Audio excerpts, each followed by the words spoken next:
Le paradis, c'est la demeure de Dieu. Et on ne peut pas y aller n'importe comment. Il faut s'apprêter. Il y a un arrangement à faire. Il y a des choses à réparer dans notre vie. Il y a des choses à abandonner dans notre vie. Le lieu qui nous attend est un lieu très saint, où réside un roi saint, un roi redoutable, un roi qui ne tolère pas le péché. Il est entouré d'anges et d'archanges. C'est un beau pays.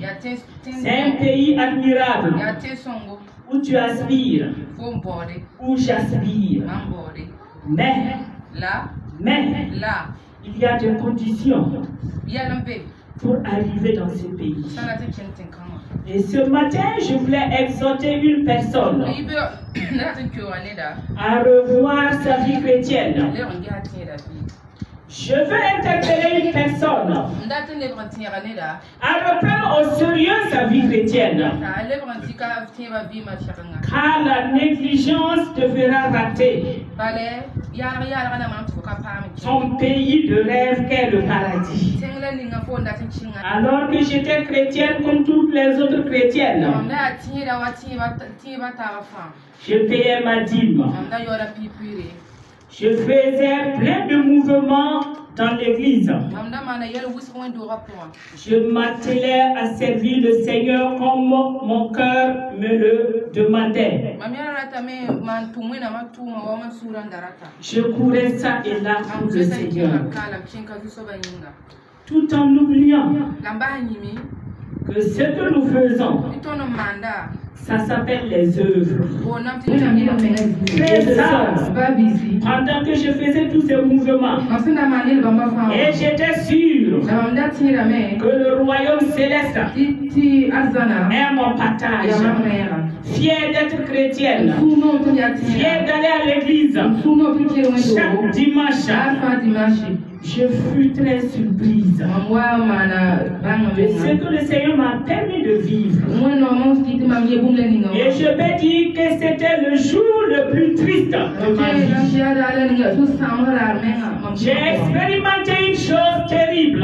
Une chose que je ne souhaite à personne, même à mon ennemi. Parce qu'il n'y a plus de solution possible. C'est fini, c'est fini.